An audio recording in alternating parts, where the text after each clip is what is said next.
Hi viewers, welcome to inspire India academy. Inspire India academy test సిరీస్లు అండి.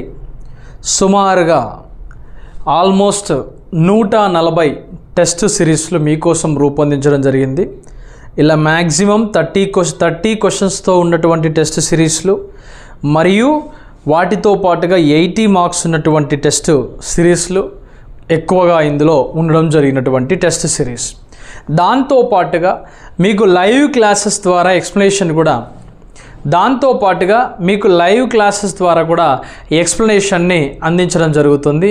ఇందులో దీనికి సంబంధించి మీరు చేయవలసిందల్లా ఏంటండి అంటే, మీరు దాదాపుగా మేము ప్రొవైడ్ చేసేటువంటి 6000 వరకు ప్రాక్టీస్ బిట్స్ని కనుక మీరు ప్రాక్టీస్ చేసినట్లయితే బాగుంటుంది. సుమారుగా 4600 రూపీస్ ఉన్నటువంటి కోర్సు ప్రైజ్ని ఈ కొద్ది రోజులు మేము కేవలం 999 రూపీస్కే ఈ కోర్స్ ప్రైస్ని ఇస్తున్నాము. అండ్ ఆన్సర్స్, వాటి ఎక్స్ప్లెనేషన్స్ దొరుకుతాయి. జీవితాన్ని నిర్ణయించే టెస్ట్ సిరీస్లను కనుక మీరు నిర్లక్ష్యం చేస్తే, జాబును నిర్ణయించేటువంటి టెస్ట్ సిరీస్లను కనుక నిర్లక్ష్యం చేస్తే మీకు 100% ఇబ్బంది పడే అవకాశాలు ఉంటాయి. కాబట్టి ప్రతి ఒక్క యాస్పిరెంట్ రాయాల్సింది చదువుతో పాటుగా టెస్టులు బాగా రాయాలి. గతంలో ఫెయిల్ అయిన వాళ్ళందరూ కూడా ఎలా ఫెయిల్ అయ్యారండి అంటే, సరి అయినటువంటి టెస్టులు సరిగ్గా రాకపోవడం వల్ల. అందుకోసం ఇన్స్పైర్ ఇండియా అకాడమీ మొత్తం 10 చాప్టర్స్ మీద సుమారుగా 6000 అబోవ్ ప్రాక్టీస్ బిట్స్ని రెడీ చేయాలన్న ఉద్దేశంతో 1500 అబోవ్ జిఎస్ ప్రాక్టీస్ బిట్లను కూడా అందించాలన్న ఉద్దేశంతో మన ఇన్స్పైర్ ఇండియా అకాడమీ ముందుకెళ్తుంది. కాబట్టి ఇప్పుడు ప్రస్తుతం మీరు టెక్నికల్ మీద పూర్తి స్థాయి ఎఫర్ట్ని మీరు పెట్టి చదవాలి. కాబట్టి అలా చదువుతూనే మీరు టెస్టులు రాయండి. గుర్తుపెట్టుకోండి, ప్రతి టెస్ట్ కూడా దాని ఎక్స్ప్లెనేషన్ కూడా మీకు అందుబాటులో ఉంటుంది. దీని కోర్స్ ప్రైస్ వచ్చేసి అతి త్వరలో 2000 రూపీస్ను మనం చేయబోతున్నాం. ప్రస్తుతం ఉన్నటువంటి దీని యొక్క ధర జస్ట్ 999 రూపీసే. మీరు ఒకసారి కావాలంటే మీకు ఎలా ఉంటుంది శాంపిల్కి అనేది మీరు చూస్తే దీంట్లో పూర్తిగా మీకు కావాల్సింది, మీకు ఏమైతే కావాలో అవన్నీ కూడా మీకు అందులో అందుబాటులో ఉంటాయి. మీకు ఏమేమి అంశాలు కావాలి, ఏమేమి క్వశ్చన్స్ కావాలనే విషయాలను కూడా ఇందులో అందుబాటులో ఉంటాయి. ఇది గుర్తుంచుకోండి, ప్రతి ఒక్క యాస్పిరెంట్ ఇది ఖచ్చితంగా రాయవలసినటువంటి ఎగ్జామ్స్. ఓకే, ఇది ప్రతి ఒక్కరు కూడా మీ ఇంట్లో ఉండి కూడా మీరు ఆన్లైన్ చూసుకుంటూ క్లాసెస్ని కూడా వింటూ ఈ టెస్ట్ సిరీస్లు ప్రాక్టీస్ చేస్తే మనకు వచ్చే 65 బిట్లలో 5 బిట్లు మినహాయించిన 60 బిట్ల లోపల మనం మ్యాక్సిమం 55 అబోవ్ మనం స్కోర్ చేయడానికి అవకాశం ఉండేటువంటి అతి ముఖ్యమైనటువంటి టెస్ట్ సిరీస్లు. Don't miss this opportunity. ఎట్టి పరిస్థితుల్లో కూడా బ్యాక్ స్టెప్ వేయకండి. మీకు ప్రతి టెస్ట్ కూడా చాలా ఉపయోగపడే విధంగా ఉంటుంది. దానికి సంబంధించినటువంటి కొన్ని ముఖ్యమైనటువంటి ఎక్స్ప్లెనేషన్ని మనం ఇప్పుడు చూద్దాం. Okay, inspire India academy mobile app ద్వారా మీకోసం 6000 వరకు ప్రాక్టీస్ బిట్లని మీకోసం అందిస్తున్న విషయం మీకు తెలిసిందే. ఈ టెస్టుల్లో అతి ముఖ్యమైనటువంటి టెస్టులు మీకోసం ప్రతిరోజు మళ్ళీ డైలీ టెస్ట్ల ద్వారా నిర్వహిస్తూ ఆ డైలీ టెస్ట్ల యొక్క ఎక్స్ప్లెనేషన్ అంతంగా అవి మీకు అర్థమయ్యే విధంగా ఇన్స్పైర్ ఇండియా అకాడమీ డైలీ టెస్ట్ల ద్వారా మరియు ఎక్స్ప్లెనేషన్ ద్వారా కూడా మేము ముందుకు రావడం జరుగుతుంది. మన యొక్క ఇన్స్టిట్యూట్ యొక్క ప్రత్యేకతలు ఏంటండి అంటే, సుమారుగా 6000 వరకు ప్రాక్టీస్ బిట్లను చేయించాలన్న ఉద్దేశము ప్రజెంట్ ఇప్పుడు ఉంది. అదే లక్ష్యంతో ప్రస్తుతం ఇప్పుడు యాప్లో 5000 బిట్స్ వరకు ఈరోజు వరకు పెట్టాం. అన్ని క్వశ్చన్స్కి సంబంధించినటువంటి ఎక్స్ప్లెనేషన్ కూడా మీకు అందుతూ ఉంటుంది. మీరు చేయవలసిందల్లా మొబైల్ యాప్లో 999 రూపీస్ పే చేసి మీరు ఈ కోర్స్ని మీరు పర్చేజ్ చేసుకోవచ్చు. దాంట్లో కొన్ని ముఖ్యంగా మనం ఒకసారి పరిశీలిస్తే, దీంట్లో ఫస్ట్ క్వశ్చన్ ఒకసారి చూద్దాం. ఈరోజు మనం చూసేటువంటి ఈ టెస్ట్లో ముఖ్యంగా టెస్ట్లో అంటే టెస్ట్ 12 అంటే ఇటువంటి సుమారుగా దాదాపుగా అత్యధిక సంఖ్యలో టెస్టులు మనం రెడీ చేయడం జరిగింది మన మొబైల్ యాప్లో. ఈ టెస్టులు మీకు రాయాలనుకుంటే, మీకు ఇంట్రెస్ట్ కనుక ఉండేది ఉంటే, ఈ టెస్టులే మీ యొక్క లైఫ్ని డిసైడ్ చేసేటువంటి, ఎగ్జామినేషన్ని కూడా డిసైడ్ చేసేటువంటి టెస్టులు కనుక అనుకున్నట్లయితే మీరు 999 రూపీస్ పెట్టి కోర్స్ కొనొచ్చు. అతి త్వరలో ఈ టెస్ట్ ప్రైస్ని 2000 రూపీస్ చేయబోతున్నాం విత్ ఎక్స్ప్లెనేషన్స్తో. సుమారుగా తెలుగు రాష్ట్రాల్లో ఎవరూ కూడా 6000, 7000 ప్రాక్టీస్ బిట్లను ఇస్తూ మరి వాటి ఎక్స్ప్లెనేషన్ కూడా ఎవరు కూడా అందివ్వలేదు. దాదాపుగా విద్యార్థుల యొక్క ప్రయోజనం కోసమే నేను నామినల్ ఫీజుల ద్వారా విద్యార్థుల్లో ఈ యొక్క కోర్సులకు సంబంధించినటువంటి ప్రైసెస్ని నిర్ణయించి అర్థమయ్యే విధంగా క్వశ్చన్ని అర్థమయ్యే విధంగా పాఠాన్ని బోధిస్తూ ముందుకు తీసుకొని వెళ్ళడం జరుగుతూ ఉంది. Okay, the next first question ఒకసారి చూద్దాం. DC సర్క్యూట్స్ అనేవి సాధారణంగా డాష్ లోడ్గా ఉంటుంది అని అడిగాడు. DC సర్క్యూట్స్ అనేవి కూడా సాధారణంగా ఏ లోడ్ వద్ద ఉంటాయి, ఏ లోడ్గా ఉంటాయంటే రెసిస్టివ్ లోడ్స్ లేదా రెసిస్టెన్స్గా మనం పరిగణలోకి తీసుకుంటాం. నెక్స్ట్ క్వశ్చన్, సెల్స్ని సమాంతరంగా అమర్చినప్పుడు అని అడుగుతున్నాడు. సెల్స్ని మనం సమాంతరంగా అమర్చినప్పుడు అని అన్నప్పుడు ఏవైనా సెల్స్ని మనం సమాంతరంగా గనక అమర్చినట్లే ఈ రకమైనటువంటి కనెక్షన్స్ని మనం ఏమంటామంటే సిరీస్ కనెక్షన్ అంటామండి. కొంచెం జాగ్రత్తగా చూడండి. ప్లస్ తర్వాత మైనస్, ప్లస్ తర్వాత మైనస్, ఈ విధంగా ఆల్టర్నేట్గా ఉంటే దీన్ని ఏమంటాం, మనము సిరీస్ కనెక్షన్గా పరిగణిస్తాం. ఇదే కనెక్షన్ని ప్యారలల్ కనెక్షన్గా మనం చూసామనుకోండి, ఇలా మనం ప్లస్లన్నీ ఒకవైపుగా కనిపిస్తూ ఉంటాయి, మైనస్లన్నీ ఒకవైపుగా కనిపిస్తూ ఉంటాయి. అంటే సింపుల్ అండ్ ఈజియెస్ట్ లాంగ్వేజ్లో మనం డిస్కస్ చేస్తే ఇలా ఉంటుంది. Plus minus plus minus plus మైనస్గా ఉంటుంది. ఈ పరిస్థితిలో ఒకసారి చూసినప్పుడు దీనిలో ఉండేటువంటి రెసిస్టెన్స్ స్మాల్ ఆర్ యొక్క విలువలన్నీ కూడా ఎలా ఉంటాయంటే n/r మనం ఎస్టిమేషన్ ఇస్తాం. ఏ కనెక్షన్లో? సిరీస్ కనెక్షన్లో. దాని యొక్క ఈఎంఎఫ్ విలువను మనం క్యాలిక్యులేట్ చేయాలనుకున్నామంటే n/e మనము అంచనా వేస్తాం, n/e రాస్తాం. మొత్తం ఇది లోడ్తో అనుసంధానం అయి ఉందనుకోండి, ఇది R మనం రాయడం జరుగుతూ ఉంటుంది. ఈ రెండు విషయాలు మనం గ్రహించాలి. అప్పుడు కరెంట్ ఐకో సూత్రం ఏమో రాస్తామంటే I = n/e/nr + r రాస్తాం. ఇది గుర్తుపెట్టుకోండి. సమాంతర అనుసంధానంలో అంటే ఏంటండి, సమాంతర అనుసంధానంలో వోల్టేజ్ అనేది కాన్స్టెంట్గా ఉంటుంది. వోల్టేజ్ కాన్స్టెంట్గా ఉంటుంది కాబట్టి టోటల్ రెసిస్టెన్స్ ఏమవుతుందండి, R/n రాస్తాం. ఓవరాల్గా ఎక్స్టర్నల్ రెసిస్టెన్స్ R రాసినప్పుడు దీని కరెంట్ ఐక్వ సూత్రం ఏం రాస్తామంటే n/e/r + nr మనం రాయడం జరుగుతుంది. ఇది ప్యారలల్ కనెక్షన్, ఇదేమో సిరీస్ కనెక్షన్. సిరీస్ కనెక్షన్కి ప్యారలల్ కనెక్షన్కి తేడా ఏంటి అని అంటే, సిరీస్ కనెక్షన్లో మనకి ఇక్కడ ఏం కాన్స్టెంట్ అవుతుంది, కరెంట్ I అనేది సిరీస్ కనెక్షన్లో కాన్స్టెంట్గా ఉన్నప్పుడు వోల్టేజ్ అనేది పెరగడానికి అవకాశం ఉంటుంది. బట్ ఇక్కడ మనల్ని అడిగింది ఏంటి, ప్యారలల్ కనెక్షన్. ప్యారలల్ కనెక్షన్లో ఏం జరుగుతుందండి, వోల్టేజ్ V అనేది కాన్స్టెంట్గా ఉండడం వల్ల కరెంట్ I అనేది ఏమవుతుందండి, ఇంక్రీజ్ అవ్వడానికి అవకాశం ఉంటుంది. ఇది సెల్స్ యొక్క కనెక్షన్. మనకు సెల్స్ రెండు రకాల connection, series and parallel connection. అలా అని కాకుండా సిరీస్ కమ్ ప్యారలల్ కనెక్షన్ కాంబినేషన్లో కూడా సెల్స్ని మనం తీసుకోవడం జరుగుతూ ఉంటుంది. ఒకసారి ఇటువంటి సర్క్యూట్స్ మనం ఒకసారి పరిశీలిస్తే మనకి ఏమేమి క్వశ్చన్స్ ఇందులో పడే అవకాశాలు ఉన్నాయో చూద్దాం. దీనిలో మనం ఒకసారి చూస్తే ఇది ఒక సర్క్యూట్ అండి. ఇచ్చినటువంటి సర్క్యూట్ ఎలా ఉంది మిత్రమా అంటే ఇలా ట్రయాంగిల్లో ఉంది, త్రిభుజాకృతిలో ఉంది. Yes, okay. ఈ త్రిభుజాకృతిలో ఎన్ని రెసిస్టర్స్ ఉన్నాయండి, 3 రెసిస్టర్స్ అనేవి ఉన్నాయి. దీనిలో A అండ్ Bగా మనం రాస్తాం. ఇది 18 ఓములు ఉంది, ఇది 12 ఓములు ఉంది, ఇదేంటండి 6 ఓములుగా ఉంది. మీరు ఒక్కసారి గమనిస్తే ఫస్ట్ మీరు తీసుకునేటువంటి డయాగ్రామ్ని నీట్గా నార్మల్ స్టూడెంట్ కూడా చేసే విధంగా ఉండాలి. ఎందుకంటే లెక్కలు నాకు రావు అని మీరు తప్పించుకునే ప్రయత్నం చేసినా ఎగ్జామినేషన్ పాయింట్ ఆఫ్ వ్యూలో మిమ్మల్ని ఎవరు కూడా వదిలిపెట్టారు. కాబట్టి ఒకసారి గమనించండి.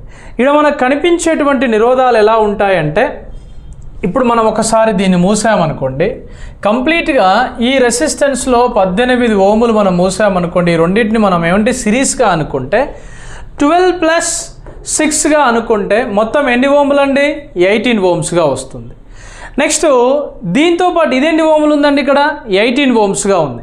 అంటే ఇది కూడా మనకి ఎన్ని ఓములు, 18 ఓమ్స్గా ఉంది.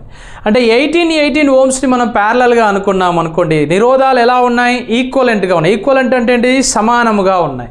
ఈ పరిస్థితుల్లో మనం చూడండి, ఇక్కడ 18/18గా రాస్తే ఎంతండి, ఇక్కడ ఇదేమో R1 అనుకోండి, ఇదేమో R2 అనుకోండి, ప్యారలల్ కనెక్షన్గా మనం రాసినాం అనుకోండి. ఇక్కడ ఇచ్చేటువంటి విలువ ఎంతండి, 18 × 18/18 + 18గా మనం రాయడం జరుగుతుంది.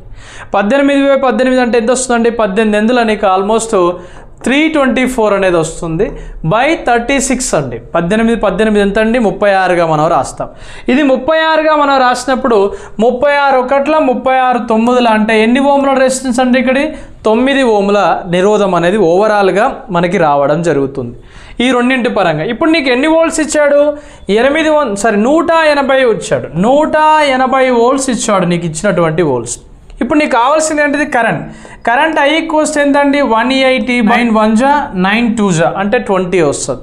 ఇక్కడ మనకు ఎంత వస్తుందండి 20 amps వస్తుంది. మరి 20 amps వచ్చినాక మనకు ఆప్షన్లో 20 amps కూడా లేదు కదా, అంటే మనకు వచ్చినటువంటి నిరోధాల్లో ఇది 18 ఇది 18 అంటే 18 ఓములు 18 ఓములుగా అనుకుంటే రెండు ఈక్వలెంట్ రెసిస్టెన్స్ ఉన్నప్పుడు ఇది ఎంత అండి 10 amps-గా ఉంటుంది, ఇక్కడ 10 amps-గా ఉంటుంది. ఎందుకు ఇక్కడ ప్యారలల్ కనెక్షన్గా మనం మార్చబడ్డప్పుడు ఇది ఇక్కడ వోల్టేజ్ ఏమవుతుందండి ఇక్కడ కాన్స్టెంట్గా ఉంటుంది. కాబట్టి సరి అయినటువంటి సమాధానం ఏంటండి 10 ఆంపియర్లు.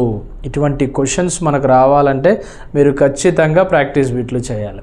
ప్రాక్టీస్ బిట్లు చేయకుండా నాకు ఉద్యోగం రావాలంటే మాత్రం ఎట్టి పరిస్థితుల్లో కూడా రాదు. మీరు ఎన్ని ప్రాక్టీస్ బిట్లు చేస్తే అంత పర్ఫెక్షన్ వస్తుంది. ఇటువంటివి నెంబర్ ఆఫ్ ప్రాక్టీస్ బిట్లు మీకు కనిపిస్తూ ఉంటాయి. ఏదో సార్ నామకే వాస్ చెప్పట్లేదు, మీతో ఒక 6000 7000 ప్రాక్టీస్ బిట్లు నేను ప్రయత్నం చేసి మీకోసం అందించాలంటే మీరు ఏ స్థాయిలో కష్టపడాలో మీరు ఒకసారి ఊహించుకోండి. ఓకే, ద నెక్స్ట్, ఇటువంటి ప్రాబ్లమ్స్ కూడా మనల్ని అడగడానికి ఆస్కారం. మనం అడిగేటప్పుడు చేసేటప్పుడు ఏ విధమైనటువంటి స్ట్రాటజీని మెయింటైన్ చేస్తున్నామో ఒకసారి చూడండి. ఒకసారి ఇది ఒక సర్క్యూట్, ఎక్కడ స్టార్ట్ అయింది, ఇది ఏ నుంచి స్టార్ట్ అవుతుంది. మనకి ఒక రెసిస్టర్ ఇక్కడ కనిపించింది. ఇక్కడ మీకు కొంచెం డయాగ్రామ్ క్లియర్గా లేదని రాస్తున్నాను. నెక్స్ట్ ఇక్కడ మీకు రాసేటప్పుడు క్లియర్గానే ఉంటుంది లేండి, మీకు రాసేటప్పుడు క్లియర్గానే ఉంటుంది. ఇక్కడ మనకు కనిపించేటువంటి నిరోధం ఎంతండి అంటే ఇది 6 ohms ఉంది, ఇది 2 ohms ఉంది, ఇది 4 ohms ఉంది. దెన్ నెక్స్ట్ ఇది ఎంత ఉందండి 5 ohms ఉంది. నెక్స్ట్ ఇక్కడ ఒక రెసిస్టర్ ఉందండి, ఇక్కడ మనం కనిపిస్తే ఇక్కడ ఎన్ని ohms ఉందండి 8 ohms ఉంది. నెక్స్ట్ ఇది బిగా ఉంది, 5 ohms 6 ohms. ఇక్కడ మనం చూడండి ఏ, తర్వాత ఏంటండి ఇది బి, నెక్స్ట్ సి, ఇంకా డి, ఈ అండ్ ఎఫ్గా మనం రాయాలి. ఈ మరియు ఎఫ్గా రాస్తాం. ఈ ఇచ్చినటువంటి దాంట్లో మనం ఒకసారి చూస్తే మనకి ఏమిచ్చాడు అంటే 12 volts బ్యాటరీ అన్నాడు. ఎన్ని వోల్ట్స్ బ్యాటరీ అట 24 volts బ్యాటరీ. ఎన్ని వోల్ట్స్ బ్యాటరీ అట 24 volts ఆఫ్ బ్యాటరీని మనం తీసుకున్నప్పుడు దాని యొక్క ఏబి యొక్క టెర్మినల్స్ అంతటా అనువర్తించబడ్డప్పుడు దానికి 2 ఓముల రెసిస్టర్ యొక్క కరెంట్ ఎంత అన్నాడు, అంటే ఇక్కడ ప్రవహించే కరెంట్ ఎంత అన్నాడు. మనకి ఎగ్జామినేషన్ పాయింట్ ఆఫ్ వ్యూలో మనం రాసేటప్పుడు కొంచెం జాగ్రత్తగా చూస్తే ఈ రెండు ఎలా ఉన్నాయండి, ప్యారలల్గా ఉన్నాయా సిరీస్లో ఉన్నాయా చూసుకోండి. ఈ రెండింటిని కలిపితే మనం ఏమంటాం సిరీస్ అంటాం. అంటే 2 + 4 = 6గా రాయండి. 2 + 4 = 6గా రాయండి. సింపుల్, 6గా రాశారు. ఎప్పుడైతే 6గా రాశారో ఈ 6 అనేది ఈ 6తో ఎలా కనిపిస్తుందండి ప్యారలల్లో కనిపిస్తుంది. ఎలా కనిపిస్తుంది ప్యారలల్లో అంటే ఏమని రాయాలి ఇక్కడ 6 × 6/6 + 6గా రాస్తే 6 × 36/12 అంటే నీకు ఎంత వస్తుందండి ఇక్కడ 3 ఓములు అనేది వస్తుంది. ఈ వచ్చినటువంటి 3 ఓములు ఏదైతే ఉందో దీంతో మీరు కలపండి, దీంతో 5 ఓములతో కలపండి. 5 × 3 ఎంత అండి 8 ఓములు వస్తాయి. 8 ఓములు వస్తాయి అంటే దీనికి +3 ohms ఎప్పుడైతే కలుపుతావో అక్కడ 8 ohms వస్తాయి. 8 × 8/8 + 8 అని రాయండి, సరిపోతుంది. 8 × 8/8 + 8 అని రాయండి. ఆల్మోస్ట్ మీకు ఇక్కడ ఎంత కనిపిస్తుంది చూడండి ఒకసారి. 8 ఎందులు ఎంత 64/16గా రాస్తాం. ఇక్కడ మనం చూడండి 16 ఒకట్ల 16 4లా రాస్తాం. అంటే మనకు వచ్చినటువంటి నిరోధం ఎంతండి 4 ఓముల నిరోధం అనేది మనకి ఏబీ టెర్మినల్స్ గుండా వచ్చేటువంటి నిరోధం. ఇచ్చినటువంటి వోల్టేజ్ ఎంత 24 volts ఆఫ్ బ్యాటరీ. కరెంట్ ఐకి సూత్రం ఏంటి V/R కదా. ఇక్కడ 24 volts బై ఎంత అండి ఇది 4 4 ఒకట్ల 4 6ల అనేది వస్తుంది. మొత్తం ఎన్ని amps వస్తుందండి 6 amps-గా రావడం జరుగుతుంది. ఇప్పుడు 5 ఓముల గుండా అంటే ఇక్కడ 5 ఓముల గుండా అన్నప్పుడు నీకు ఏం రావాలి, ఇక్కడ 5 ఓముల గుండా అన్నప్పుడు చూడండి ఒకసారి. 5 ఓముల గుండా నేను ఇక్కడ అన్నప్పుడు 6/2గా రాస్తావు. ఎన్ని amps వస్తుంది 3 amps వస్తుంది. వీడికి 2 amps-గా వచ్చినప్పుడు 3/2 అంటే ఎంత వస్తుందండి 1.5 amps-గా రావడం జరుగుతుంది. ఇందులో సరి అయినటువంటి సమాధానం ఎంతండి 1.5 amps. 1.5 amps. అంటే ఇక్కడ మీరు చదివేటప్పుడు ఎంత చదివినా కూడా ఆ చదివినటువంటి దానికి సార్థకత ఉండాలంటే టెస్ట్ సిరీస్లో ఎన్ని ప్రాక్టీస్ చేస్తే అంత బెటర్ పర్ఫార్మెన్స్ అనేది వస్తుంది, లేకపోతే ఇబ్బంది పడవలసిన అవసరం ఎంతైనా లేకపోలేదు. ఈ విషయాన్ని గ్రహించండి. ద నెక్స్ట్ క్వశ్చన్ కొంచెం ఇంటెలిజెంట్ క్వశ్చన్. ఇది ఇంటెలిజెంట్ క్వశ్చన్ ఎందుకన్నానంటే ఒక 12 ఓముల తీగని తీసుకున్నాడట. ఎన్ని ఓముల తీగని తీసుకున్నాడు? ఒక 12 ఓముల యొక్క తీగను తీసుకున్నాడు. ఈ 12 ఓముల యొక్క తీగ అనేది ఒక రూపంలో వంచబడింది. ఎలా వంచబడింది? ఒక వృత్తమ ఆకృతిలో వంచబడింది. అంటే ఇలా తీసుకున్నటువంటి ఈ తీగ అనేది మనకు ఒక వృత్తమ ఆకృతిలో మలచబడ్డప్పుడు ఇప్పుడు ఇదేమవుతుంది? ఇక్కడ 6 ఓమ్స్ పైన అండ్ 6 ఓమ్స్ కిందగా మనం తీసినప్పుడు ఆ వృత్తం యొక్క ఏదైనా వ్యాసంలో 2 పాయింట్ల మధ్య ప్రభావితమైన నిరోధకత ఎంత అన్నాడు. అంటే ఉన్నటువంటి నిరోధముని మొత్తం 12 ఓములని 2 భాగాలుగా చేసినప్పుడు 6 ఓములు 6 ఓములుగా రాసినప్పుడు మనకి ఇక్కడ వచ్చేటువంటి ప్యారలల్ కనెక్షన్లో మారినప్పుడు ఎంత వస్తుందండి? 6 × 6 + 6గా రాసినప్పుడు 6 36 ఎంతండి? 12. అంటే 12 ఒకట్ల అండ్ 12 మూల అన్నప్పుడు అక్కడ సరైనటువంటి సమాధానం ఎంత వస్తుందండి? 3 ఓములు అనేది రావడం జరుగుతుంది. ఇవన్నీ క్వశ్చన్స్ ప్రాబ్లమ్స్ కాదు, మామూలు ప్రాబ్లమ్స్ కాదు, ప్రతి ప్రాబ్లమ్స్ కూడా మీకు ఎక్స్ప్లెనేషన్ రూపంలో మీకోసం అందించడం జరుగుతుంది. ద నెక్స్ట్ మొత్తం ఎన్నట? 3 ఓమ్స్. మొత్తం ఎన్నండి? 3 నిరోధాలు. 3 నిరోధాలట. 3 నిరోధాలు అంటే ఏంటి? మొత్తము ఇలా ఒక నిరోధము, రెండవ నిరోధము మరియు మూడవ నిరోధం అని 3 నిరోధాలు ఉన్నాయి. ఈ 3 నిరోధాలలో ఒక్కొక్క దాని యొక్క నిరోధం ఎంత అండి? 2 ఓమ్స్. ఒకటి 2 ఓమ్స్, 2 2 ఓమ్స్ అండ్ 2 ఓమ్స్. ఇది 2 ఓములు 2 ఓములుగా ఉంది. ఏ ఆకృతిలో ఏర్పాటు చేసినాం మనం? త్రిభుజాకృతిలో ఏర్పాటు చేసినాం. ఆ 2 మూలల మధ్య నిరోధకత ఎంత అన్నాడు. ఇప్పుడు చూడండి, ఈ 2 కూడా ఎలా ఉంటాయి మనకు సిరీస్లో కదా. 2 + 2 ఎంత అండి? 4. 4/2గా మనం ప్యారలల్గా రాస్తే అంటే ఏంటండి? 4 × 2 ఎంత అండి? 4 + 2గా రాస్తాం. అంటే ఏంటంటే 8 ఎంత మిగిలింది నీకు ఇక్కడ? 6. ఇందులో సగం 3, ఇందులో సగం 4. అంటే ఆన్సర్ ఎంత అండి? 4/3 ఓములు అనేది వస్తుంది. అంటే సరైనటువంటి సమాధానం ఎంత అండి? 4/3 ఓములు. 4/3 ఓములు అనేది సరి అయినటువంటి సమాధానం. గుర్తుపెట్టుకోండి. ఇక్కడ ఈ క్రింది ఇచ్చిన చిత్రములో ఇవన్నీ కూడా టెక్స్ట్ బుక్లో కూడా ఉన్నాయి. మీకు టెక్స్ట్ బుక్లో కూడా మీకు మొత్తం అన్నీ కూడా వివరణాత్మకంగా విశ్లేషణాత్మకంగానే రాసి ఇవ్వడం జరిగింది. ఇక్కడ చూడండి ఒకసారి. ఈ క్రింది చిత్రములో అన్నాడు. ఇట్లా మనం గనక ఒక రెసిస్టర్ తర్వాత మరి ఒక రెసిస్టర్ని ఇలా గనక రాస్తే మనం ఇది సిరీస్ అని అనుకుంటాం. కానీ ఇక్కడ ఉన్నటువంటి పరిస్థితుల్లో ఏం జరుగుతుందండి? ఆ రెసిస్టర్లన్నీ 3 మధ్యలో ఇక్కడ చూడండి జంక్షన్స్గా మనకు కనిపిస్తున్నాయి, బిందువులు చూడండి. ఈ 2 మధ్యలో ఒకటి టర్మినల్, ఈ 2 మధ్యలో ఒకటిగా కనిపిస్తుంది. ఇది ఎప్పుడైతే ఇలా వస్తుందో ఇది ప్యారలల్ కనెక్షన్గా మనం భావించాలి. ప్యారలల్ కనెక్షన్లో సూత్రం ఏంటి? 3 నిరోధాలకి అంటే 3 నిరోధంలో 6 ఓములు 6 ఓములు 6 ఓములుగా మనం అనుకున్నట్లయితే ఈ 3 నిరోధంలో ప్యారలల్ కనెక్షన్లో సూత్రం రాసేటప్పుడు ఎలా రాస్తామండి? 1/R = 1/R1 + 1/R2 + 1/R3గా రాస్తాం. 1/R ఎంత వస్తుందండి? ప్రతిదానికి కూడా 1/R అని రాయండి. అంటే ఇంత కష్టపడనక్కర్లేదు, కానీ నార్మల్ పీపుల్ కూడా అర్థం కావాలి కాబట్టి ఇక్కడ ఎంత రాస్తాం? 1/R = 3/Rగా రాస్తాం. ఇది ఇటు క్రాస్ మల్టిప్లై చేస్తే ఎంత వస్తుందండి? 3R = Rగా వస్తుంది. R ఎంత వస్తుందండి? R/3 వస్తుంది. అదే మనం రాసాం. ప్యారలల్ కనెక్షన్లో R/3గా రాస్తే సిరీస్ కనెక్షన్లో రాయాలంటే ఎలా రాయొచ్చు మనము? R + R అంటే ఎంత రాయొచ్చు అండి? 3Rగా రాస్తాం. అది కెపాసిటర్లో అయితే రివర్స్లో ఉంటుంది. మళ్ళీ గుర్తుపెట్టుకోండి, కెపాసిటర్లో సిరీస్ ఇక్కడ R+లో C కనుక ఉందనుకో మనం ఏం రాయొచ్చు? 3C అవుతుంది. 3C అవుతుంది. ఒకవేళ సిరీస్ కనెక్షన్ అయిందనుకోండి ఎంత వస్తుంది? C/3 వస్తుంది. C/3గా మనం రాయడానికి అవకాశం అనేది ఉంటుంది. ఇది గుర్తుపెట్టుకోండి. చూడండి ఒకసారి. 3 సమానమైనటువంటి ప్రతిఘటనలు అంటే ఏంటండి? రెసిస్టర్స్. 3 సమానమైనటువంటి ప్రతిఘటనలు అంటే రెసిస్టర్స్.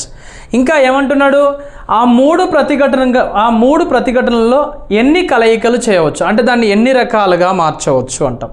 దీన్ని మనం ఏమంటామంటే ప్రాబబిలిటీ అంటాం. ప్రాబబిలిటీ అంటే ఏమండి, సంభావ్యత అని కూడా పిలుస్తాం. ఈ ప్రాబబిలిటీలో మనకి సాధారణంగా మనం ప్లేయింగ్ కార్డ్స్ అంటాం. పేక ముక్కలు ఇచ్చేటప్పుడు ఎన్ని రకాలుగా ఆసులు పడే అవకాశం ఉంటుంది, రాణులు పడే అవకాశం ఉంటుందనే అవకాశాన్ని ఎస్టిమేషన్ వేయడం కూడా జరుగుతూ ఉంటుంది. పాచికలు ఉన్నాయనుకోండి, మన పాచికలు వేసేటప్పుడు కూడా మనం ఎన్ని రకాలుగా పడే అవకాశం ఉందని కూడా అంచనా వేయడానికి అవకాశం అనేది ఉంటుంది. దీంట్లో ఈ ప్రాబబిలిటీ సూత్రం ప్రకారం ఎన్ని రకాలండి, 4. ఇది ప్రతి ఒక్కరు చేస్తారు. మనం గుర్తుంచుకోవాల్సిన సూత్రం ఏంటి, 2n-1 అనేటువంటి ప్రిన్సిపల్ను వాడాలి. 2n-1 ఇక్కడ n = ఎంత అండి, 3. అంటే 2 × 3-1 రాస్తే మనకు 3 నుంచి 1 పోతే 2 వస్తుంది. 2 2 ఎంత అండి, 4. ఒకవేళ ఇదే సంఖ్యలో కనుక 4 కనుక ఉన్నాయనుకో, 4 అంటే ఏంటి, చతురస్రం కదా, అలా 4 కనుక ఉన్నాయనుకోండి, అప్పుడు మనం ఎంత రాయాలి, 2 పవర్గా రాసి 4-1గా రాయండి. 2 పవర్ 3 అంటే 2 × 2 × 2 2 × 4 4 × 8 రకాలుగా మనము మార్చడానికి అవకాశాలు అనేవి ఉంటాయి. ఇక్కడ గమనించుకుంటే ఈ రకమైనటువంటి ప్రశ్నలు కూడా మనల్ని అడగడానికి ఆస్కారం అనేది ఉంటుంది. గమనించండి. ద నెక్స్ట్ క్వశ్చన్, ఇలా మనకు ఇంకొక రకమైనటువంటి ప్రాబ్లం కూడా ఇచ్చాడు. అన్నీ కూడా ఎలా ఉన్నాయి చూడండి, ఇక్కడ ఏ నుంచి ఏ ఇలా ఇచ్చాడు మనకి సర్క్యులర్లో. పూర్తి స్థాయిలో మీకు రావాలంటే ఇలా ఒక రెసిస్టర్, మరొక రెసిస్టర్ ఇచ్చాడు, ఒక రెసిస్టర్, మరి ఒక రెసిస్టర్ ఇచ్చాడు, ఇలా మరొక రెసిస్టర్ ఇచ్చాడు. ఇది 10 ohms, ఇది కూడా 10 ohms, ఇది కూడా 10 ohms, ఇది కూడా 10 ohms, ఇది కూడా 10 ohms. ఆన్సర్ కూడా కనిపిస్తుంది నీకు ఆల్రెడీ కింద. ఆన్సర్ ఎందుకు కనిపిస్తుందంటే ఇవి మీకు టెస్ట్ సిరీస్ రూపంలో నేను ఇట్లా ప్రొవైడ్ చేస్తున్నానని చెప్పడం కోసం ఉన్నాయి. నేను దాని నుంచి డైరెక్ట్గా తీసుకొని మీకు వాటిని ఎక్స్ప్లెనేషన్ కూడా అందిస్తూ ఉన్నాను. దీంట్లో మనం చూస్తే ఇది ఫస్ట్ ఇది తీసుకోండి, త్రిభుజంగా తీసుకుంటే మీకు ఏం కనిపిస్తుందండి అంటే ఈ రెండింటిని సిరీస్ చేయండి. ఎంత కనిపిస్తుంది, 20 ∥ 10గా మనం రాస్తాం. అప్పుడు ఎంత అండి, 20 × 10/20 + 10గా రాస్తాం. అంటే ఇక్కడ ఎంత వస్తుందండి, 200/30గా రాస్తాం. 2 పోతే ఎంత మిగిలింది నీకు, 20/3 అనేటువంటి విలువ మిగిలింది. ఇప్పుడు ఇది మొత్తానికి ఏమండి, సిరీస్ అంటే ఇది 10 ohms, నెక్స్ట్ 20/3 ohms, నెక్స్ట్ 10 ohmsగా మనం తీసుకుంటాం. కాబట్టి ఏంటి 10 + 20/3 + 10గా రాస్తాం. ఇది 3 దీంతో ఇంటూ పోతుంది, దీంతో కూడా ఇంటూ పోతుంది. అంటే ఎంత, 30 + 20 + 30 అంటే /3 అంటాం. అంటే ఓవరాల్గా 80/3 ohmsగా రాస్తాం. అదే సరైనటువంటి సమాధానం. 80/3 అనేదే సరి అయినటువంటి సమాధానం. గుర్తుపెట్టుకోండి, ఎన్ని క్వశ్చన్స్ చేస్తే అంత పర్ఫెక్షన్ వస్తుంది, కానీ ఏదో నామకే వాస్తు కనుక చదివేది ఉంటే కష్టం. తెలుగు రాష్ట్రాలలో ఎవ్వరూ కూడా అందించినట్టుగా టెస్ట్ సిరీస్లు కూడా అందిస్తున్నటువంటి ఏకైక సంస్థ ఇన్స్పైర్ ఇండియా అకాడమీ. ప్రతి ఒక్కటి కూడా దీంట్లో ఎక్స్ప్లెనేషన్ దొరుకుతుంది, ప్రతి క్లాసెస్ ఉంటాయి, మరియు టెక్స్ట్ బుక్లు కూడా మీకు అందుబాటులో కూడా ఇందులో ఉండడం జరిగింది. గుర్తుపెట్టుకోండి, మీకు టెక్స్ట్ బుక్లు కావాలన్నా, ఆన్లైన్ క్లాసెస్ కావాలన్నా, ఆఫ్లైన్ క్లాసెస్ కావాలన్నా, మీకు ఏ డౌట్ లేకుండా ప్రతిదీ కూడా అప్డేట్ మెటీరియల్ని మీకోసం అందించడం జరుగుతుంది. ఇన్స్పైర్ ఇండియా అకాడమీ యొక్క పూర్తి ప్రత్యేకత ఇది.